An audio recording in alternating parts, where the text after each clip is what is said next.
Hey everyone, my name is Noah, and I'm so glad that you are here. Welcome to Creative Access Ministries. I will be your Bible teacher for this video. This is a Bible study platform that allows people in creative access countries an opportunity to find the biblical resources they need to grow in their walk with the Lord. We hope that this study is a blessing to you. We hope that you enjoy. Բարև բոլորին։ Բարի գալուստ Creative Access Ministries։ Այս աստվածաշնչյան ուսումնասիրության ընթացքում մենք խոսելու ենք հավիտենական կյանքի կարևորության մասին։ Սա կարող է լինել ամենակարևոր տեսանյութերից մեկը, որ կարող եք դիտել, որովհետև այն, թե ինչպես կարձագանքեք այս թեմային, որոշում է, թե որտեղ եք անցկացնելու ձեր հավիտենականությունը մահից հետո։ Ոչ թե մենք ենք հեղինակությունը, այլ Աստծո խոսքն է հեղինակությունը, եւ մենք ուզում ենք կիսվել ձեզ հետ, թե ինչ է ասում Աստվածաշունչը հավիտենական կյանքի մասին։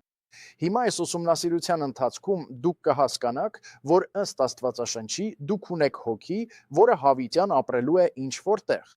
Աստվածաշունչը ասում է Թեսաղոնիկեցիներին ուղված առաջին թղթի 5-րդ գլխի 23-րդ համարում. «Եվ խաղաղության Աստվածը թող սրբի ձեզ ամբողջապես, եւ աղոթում եմ Աստծուն, որ ձեր ամբողջ հոգին եւ մարմինը անբիծ պահվեն մեր Տեր Հիսուս Քրիստոսի գալստյան ժամանակ»։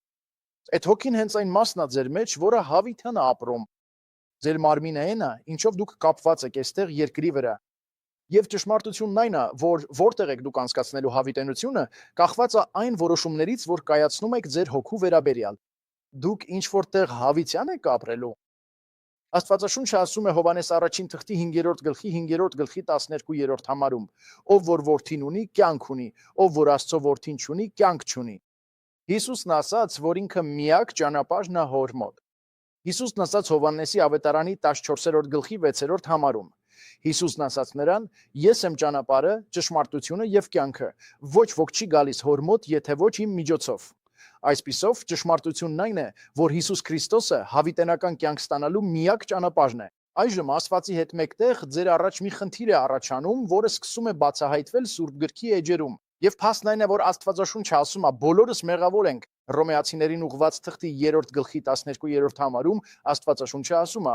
որովհետև բոլորը մեղանչել են եւ զրկված են Աստծո փառքից։ Ինչ է նշանակում մեղք։ Դե այնտեղ գրված է, որովհետև բոլորը մեղանչել են։ Ինչ է նշանակում մեղք։ Դե մի սահմանում, որը կարող եք պարզապես Google-ել ու գտնել, դա է սնապարտություն կամ հպարտություն, ագահություն, նախանձախնդրություն, ցանկասիրություն, նախանձ, գերխմություն, որը սովորաբար հասկանում են որպես հարբեցողություն, զայրույթ, բարկություն, ձուլություն։ Սա պարզապես մի սահմանում է, որ ինչ հող մեկը տվել է։ Մեղքը պարզապես թիրախը բաց թողնելն է։ Դա նման է աղեղն ու նետը ձգելուն ու փորձել խփել թիրախի կենտրոնին։ Պարզապես վրիպեցիր։ Հետո կան նաև գործողության մեղքեր։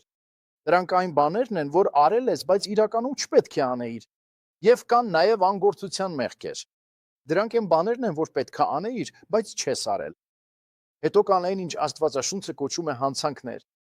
Դա այն դեպքն է, երբ կա մի գիծ, դու գիտեիր, որ գիծ կա, բայց միտումնավոր անցար այդ գիծը մեղքի պատճառով։ Դու պարզապես անցար այդ գիծը, եւ հետո Աստվածաշունչը խոսում է անօրինության գաղափարի մասին։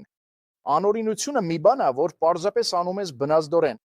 Դա նման է, օրինակ, թեք լինելու գաղափարին։ Թեք ինչպես շան հետևի ոտքը, ասում էին հին ժամանակներում։ Եվ իրականությունն այն է, որ որոշ մեղքեր պարզապես անում ես, որովհետև դեպիսին է քո մեղավոր բնույթը։ Դու դա անում ես պարզապես, որովհետև թեք ես։ Միգուցե մեծացել ես ալկոհոլի միջավայրում ու պարզապես թեք ես ու ձգտում ես ալկոհոլի կամ թմրանյութերի։ Կամ գուցե մեծացել ես սխալ տեսակի երաժշտություն լսելով ու երբեն հնչում է ուղղակի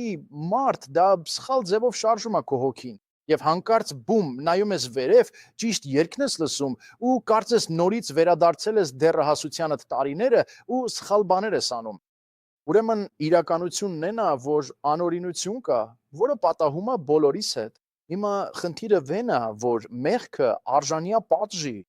Մեղքը արժանի է պատժի։ Երբ մենք մեղք ենք գործում, մենք վաստակում ենք մեղքի վարձքը։ Աստվածաշունչը ասում է Հռոմեացիներին 6:23-ում, որովհետև քանի որ մեղքի վարձքը մահ է, բայց Աստծո պարգևը հավիտենական կյանք է Հիսուս Քրիստոսով մեր Տիրոջ միջոցով։ Ով որ մեկը պետք է վճարի այս մեղքերի համար։ Սա առաջին խնդիրն է։ Երկրորդ խնդիրը այն է, որ առանց Քրիստոսի դու ինքդ ես ստիպված լինելու վճարել քո մեղքերի համար եւ ստիպված ես լինելու վճարել դրանք հավիտյան։ Տես, փրկությունից առաջ քո մեղքերը Աստծո բարկությունը դրել էին քո վրա եւ քո կյանքի վրա։ Հայտնի համարն է Հովանես 3:36. Ով հավատում է որդուն, ունի հավիտենական կյանք, իսկ ով չի հավատում որդուն, կյանք չի տեսնի, նայեք, այլ Աստծո բարկությունը մնում է նրա վրա։ Լսեք, մինչև քրիստոնյա դառնալը պետք չէ գուշակել արդյոք երկինք ես գնալու թե ոչ։ Սա կշերքի նման չի, որ մտածես, լավ, եթե իմ լավ գործերը ավելի շատ լինեն, քան վատերը։ Լսեք, որովհետև դուք մեղավոր եք, Աստծո բարկությունը հենց հիմա ձեր վրա է մնում։ Առանց Քրիստոսի դուք ստիպված եք լինելու ձեր մեղքերի համար հավիտյան հատուցել, եւ Աստծո բարկությունը այն չէ, ինչ կցանկանաք զգալ հավիտյան։ Ուշադրություն դարձրեք, թե ինչի մասին է խոսում Հայտնություն 14-ը, Հայտնություն 14-ի 10 եւ 11 համարներում։ Նա նույնպես կխմի Աստծո բարկության գինին, որը անխառն լցված է նրա զայրույթի բաժակի մեջ։ Նա կտանջվի կրակով եւ ծծմբով սուրբ հրեշտակների եւ գառի ներկայությամբ։ Եվ նրանց տանջանքի ծուխը հավիտյանս հավիտենից բարձրանում է, եւ նրանք հանգիստ չունեն ոչ ցերեկ, ոչ գիշեր։ Դուք ոչ մի կերպ, ոչ մի ձևով չեք ուզում որևէ առնչություն ունենալ Աստծո բարկության հետ, հատկապես հավիտենական վիճակում։ Հիմա բարի լուրը, կամ ինչպես մենք ենք ասում ավետարանը, այս խնդրի լուծումն այն է, որ Քրիստոսը մահացավ եւ վճարեց ձեր մեղքերի համար, որպեսզի դուք դժոխք չընկնեք։ Աստվածաշունչը Հռոմեացիներին 5-րդ գլխի 8-րդ համարում ասում է. բայց Աստված իր սերը մեզ հանդեպ ցույց տվեց նրանով, որ երբ մենք դեռ մեղավոր էինք, Քրիստոսը մեր համար մահացավ։ Այսինքն անկախ քեզնից դեռ մինչև քո ծնվելը Հիսուս Քրիստոսը կանխատեսել էր այն խնդիրը, որ դու ունենալու էիր։ Նա եկավ այս աշխարհ, ծնվեց մսուրում, ակրեց կատարյալ անմեղ կյանք։ Եվ նա մահացավ հին փայծյա խաչի վրա, որպես փոխարինում քո մեղքերի համար։ Ավետարանը շատ պարզ է։ Նայեք Ակորինթացիներին 15-րդ գլուխը, որովհետև ես ձեզ առաջին հերթին փոխանցեցի այն, ինչ ես էի ստացել։ Նայեք, սա ինչպես որ Քրիստոսը մեր մեղքերի համար մահացավ։ Հիսուս Քրիստոսը պարզապես այս աշխարհ չեկավ, որ մի խումբ դժգոհ հռոմեացիներ նրան ծեծեին ու կողոպտեին։ Նա եկավ նպատակով։ Նա չմահացավ պարզապես այն պատճառով, որ ինչ որ բաներ ասաց, որոնք չպետք է ասեր։ Եվ սա ողբերգական պատմություն չէ։ Ոչ, սա պարզապես ողբերգական պատմություն չէ։ Սա նրա գիտակցված ծրագիրն է լինել Աստծո գառը, զոհ ձեր մեղքերի համար,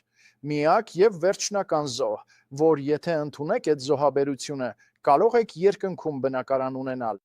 Նա մեր մեղքերի համար մահացավ ըստ գրքերի, եւ որ նա թաղվեց եւ երրորդ օրը հարություն առավ ըստ գրքերի։ Եվ հիմա երկինք հասնելու միակ ճանապարհը այն արդարությունն է, որ տալիս է միայն Հիսուս Քրիստոսը։ Տեսեք, դու եւ ես իրականում արդարություն չունենք։ Միայն Աստված եւ Հիսուսն ունեն այդ արդարությունը։ Այսինքն դա Աստծո արդարությունն է, ոչ թե քոնը։ Աստվածաշունչը Մատթեոսի 6:33-ում ասում է. բայց նախ Աստծո արքայությունն ու նրա արդարությունը փնտրեք, եւ այս ամենը ձեզ կտրվի։ Դες քո արդարությունը բավական չի, իմն էլ չի։ Եսայիա 64:6-ում գրված է. բայց մենք բոլորս պղծված բան ենք, եւ մեր բոլոր արդարությունները կեղտոտ շորերի պես։ Դա է, ինչպիսին մենք ենք։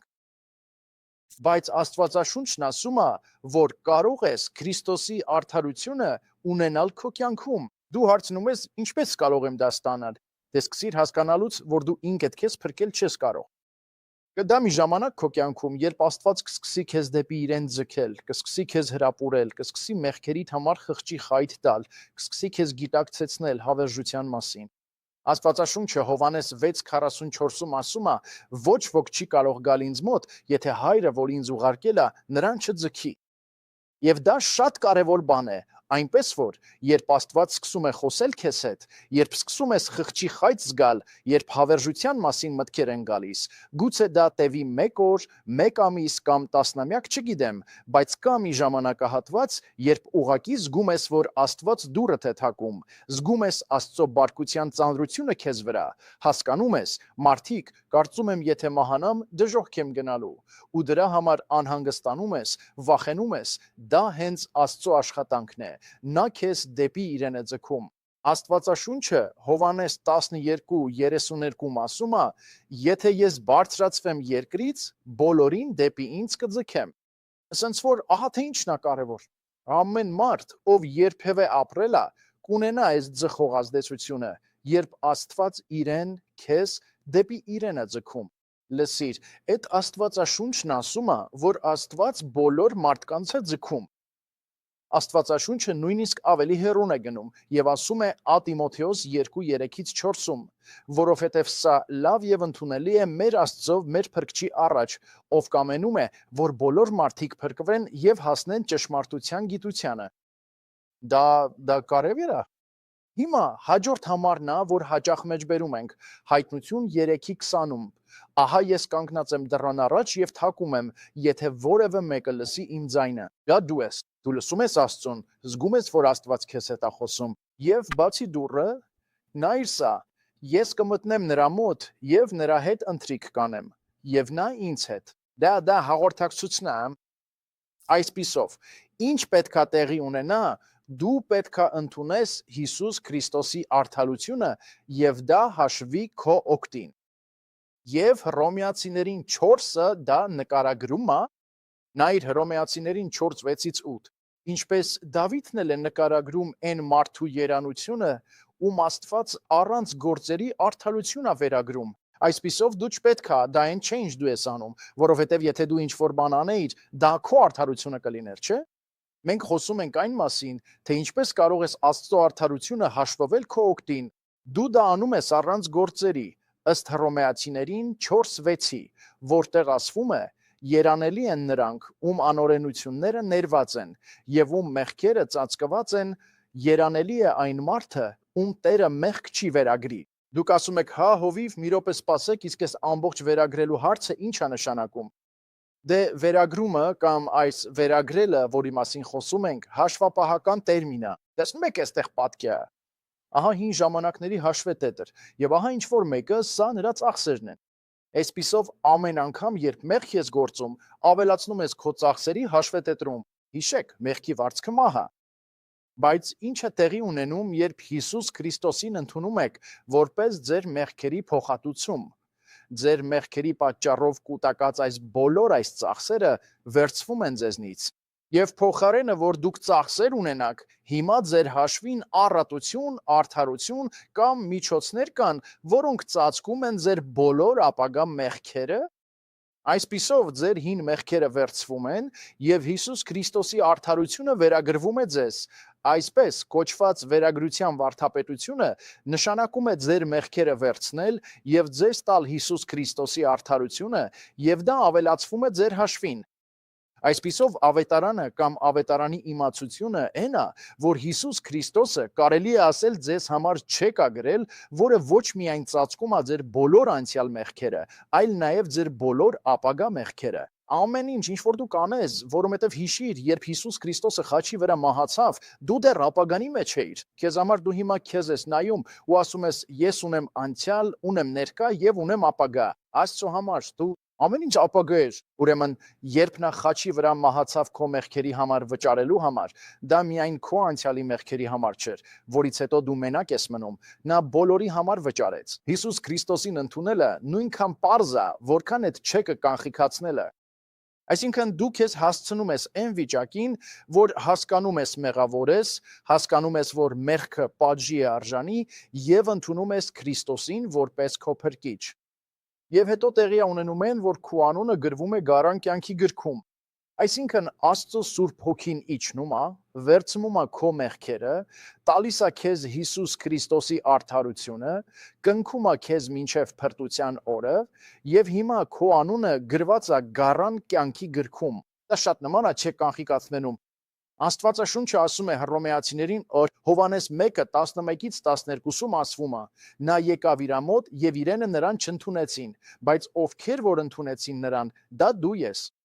Նրանց նա իշխանություն տվեց Աստծո որդիներ լինելու, նրանց, ովքեր հավատում են նրա անվանը։ Դու հավատացիր է նրա անբավը։ Կարևոր է, որ դա անես ընդունելով Քրիստոսին որպես քո փրկիչ։ Դու ասում ես, լավ, իսկ ես ինչպես անեմ դա։ Դա գիտես, դա կարևոր է որ անես։ Կարևոր է որ ունենաս այդ պահը, երբ հասկանում ես, որ մեղավոր ես, հասկանում ես, որ մեղքը արժանի է պատժի եւ հասկանում ես, որ Քրիստոսը խաչի վրա մահացավ որպես փոխարինում քո մեղքերի համար եւ պարզապես բացում ես սիրտդ նրա առաջ։ Դու ասում ես. «Տեր, ես պարզապես զղջում եմ»։ Դու զղջում ես ամեն ինչի համար, ինչի վրա հույս էիր դրել, որ դրանով երկինք կհասնես եւ պարզապես ընդունում ես նրան որպես քո փրկիչ։ Հիմա մարդիկ ամեն տեսակի առարկություններ կունենան։ Նրանք կսեն դե ես արդեն մկրտվել եմ։ Դե դա կապ չունի։ Կամ մի կրոնական բան, որ դու արել ես, կամ որ քո ծնողները արել են քեզ համար, կապ չունի այն բանի հետ, որ դու բացում ես սիրտդ եւ ընդունում Քրիստոսին։ Դու ասում ես, դե իմ ընտանիքը արդեն կրոնական է։ Լսիր, միայն կրոնական լինելը բավական չէ երկինք գնալու համար։ Դու ասում ես, դե ես արդեն հավատում եմ Աստծուն։ Դե Աստվածաշունչը ասում է, որ նույնիսկ դևերը հավատում են Աստծուն, սատանաները հավատում են Աստծուն։ Պարզապես Աստծուն հավատալը բավական չէ։ Որոշ մարդիկ ասում են, դե ես միշտ աղոթում եմ Աստծուն, բայց եղել է այն պահը, երբ դու գիտակցել ես, որ մեղավոր ես եւ որ Քրիստոսը մահացավ քո մեղքերի փոխարեն որպես փոխարինող, գիտակցաբար հասկացել ես փրկության ծրագիրը ու պարզապես ասել ես. «Տեր, ես ընդունում եմ քեզ որպես իմ փրկիչ»։ Հարցը այն է, արդյոք Աստված հենց հիմա խոսում է քեզ հետ։ Հիշիր այդ հատվածը Հայտնություն 3:20։ Ահա ես կանգնած եմ դռան մոտ եւ թակում եմ, եթե մեկը լսի իմ ձայնը եւ բացի դուռը, ես կմտնեմ նրա մոտ։ Զգում ես, որ Աստված խոսում է քեզ հետ։ Հիմա մենք խոսում ենք քո հոգու հավիտենական ճակատագրի մասին։ Մենք չենք խոսում այն մասին, որ դու միանաս որևէ եկեղեցու։ Մենք չենք խոսում այն մասին, որ դու քվեարկես որևէ քաղաքական կուսակցության օգտին։ Մենք չենք խոսում քո կրոնի մասին։ Մենք չենք խոսում այն մասին, որ դու գումար տաս։ Մենք խոսում ենք այն մասին, թե ինչ է Աստվածաշունչը ասում հավիտենական կյանքի մասին։ Աստվածաշունչը ասում է, որ դու կարող ես իմանալ, թե ուր ես գնալու մահանալուց հետո։ Աստվածաշունչը առաջին Հովհաննես 5:13-ում ասում է. «Այս բաները գրեցի ձեզ, ովքեր հավատում եք Աստծո Որդու անվանը, որպեսզի իմանաք, որ ունեք հավիտենական կյանք, եւ որ հավատաք Աստծո Որդու անվանը»։ Լսիր, եթե հիմա մահանաս, արդյոք 100% վստահ ես, որ երկինք ես գնալու։ Դու պետք է հրաժարվես այն ամենից, ինչի վրա հույսդ դրել էիր, որ երկինք հասնես, եւ վստահես Հիսուս Քրիստոսի ավարտված գործին Գողգոթայի խաչի վրա։ Աստվածաշունչը ասում է. «Վկայելով թե հրեաներին, թե հույներին, ապաշխարություն դեպի Աստված եւ հավատք դեպի մեր Տեր Հիսուս Քրիստոս»։ Եվ այսպես, նրան ընդունելը կարող է այսքան պարզ լինել։ Հիմա նայիր էկրանին այստեղ։ Սիրելի Տեր Հիսուս, գիտեմ, որ մեղավոր եմ։ Գիտեմ, որ մեղքը արժանի է պատժի։ Գիտեմ, որ դու խաչի վրա մահացար իմ պատիժը վերցնելու համար։ Այս պահին ես ընդունում եմ քեզ որպես իմ փրկիչ։ Խնդրում եմ, հեռացրու իմ մեղքերը։ Տուր ինձ քո արդարությունը։ Խնդրում եմ, փրկիր իմ հոգին դժոխքից։ Կխնդրեմ, տուր ինձ տուն երկնքում։ Շնորհակալ եմ, Տեր, որ փրկեցիր ինձ։ Խնդրում եմ, օգնիր ինձ ապրել քո համար։ Տեսար ինչքան պարզ է դա։ Դու պարտադիր չէ, որ հենց տենց աղոթես։ Քո էկրանին կախարդական բանաձև չկա։ Դա պարզապես քո սրտի ձայնն է Տիրոջը ընդունելու, նրան որպես քո անձնական փրկիչ։ Դու երբևէ արել ես դա։ Ինչու չես անում հենց հիմա։ Ինչու պիտի սպասես եւս 1 րոպե։ Հիմա, եթե դու աղոթեցիր ընդունելու Քրիստոսին, ապա հրաշալի բաներ են տեղի ունեցել քեզ հետ։ Կա հայտնի մի խոսք, որ պետքա տեսնես, Հովհաննես 5:24։ Ճշմարիտ եմ ասում ձեզ, ով լսում է իմ խոսքը եւ հավատում է նրան, ով ինձ ուղարկեց, նա իսա ունի հավիտենական կյանք։ Եվ դա շատ եմ սիրում։ Եվ դատապարտության չի գա, այլ մահից անցել է դեպի կյանք։ Հիմա լսեցի իր Աստծո խոսքը փրկության մասին։ Աստվածաշունչն ասում է, ով լսում է իմ խոսքը։ Դու հավատում ես, որ Հիսուս Քրիստոս եկավ այս աշխարհ եւ խաչի վրա մահացավ, հենց այն պատճառով, որ դու դժոխք չգնաս, որ նա դու կարողանաս ընդունել նրան որպես քո փրկիչ։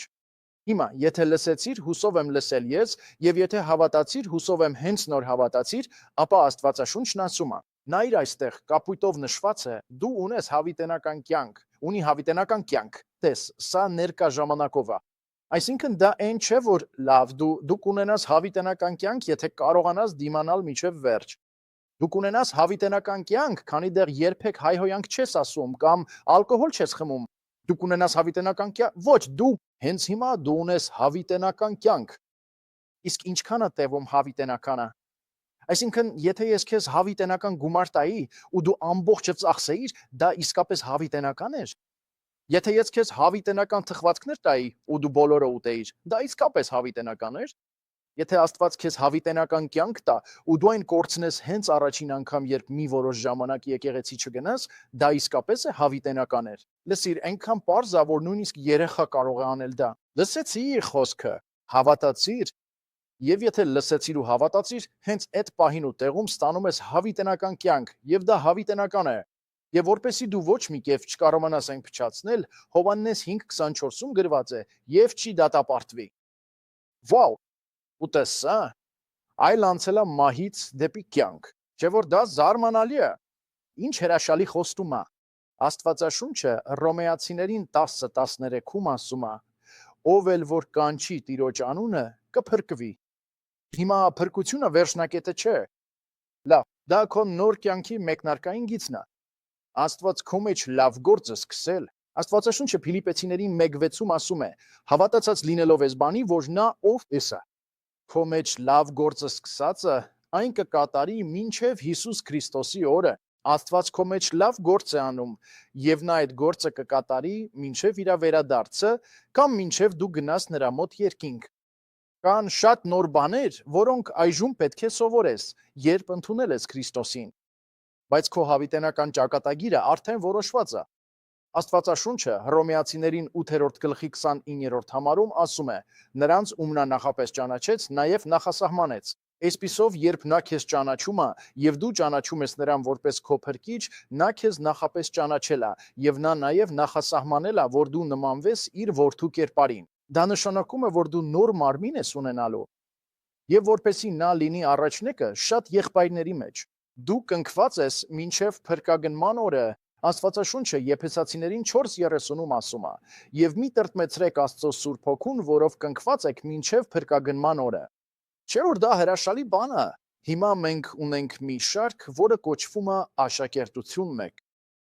Աշակերտություն 1-ում դու սովորում ես, թե ինչպես դառնալ Հիսուս Քրիստոսի աշակերտ։ Դա մեկնարկային կետ է։ Երբ փրկված ես, ապա ինչ պետք է անես, որպեսզի կարողանաս տեսնել Աստծո ծրագիրը քո կյանքի համար։ Դու կսովորես առաջին դասում աշակերտության կարևորությունը,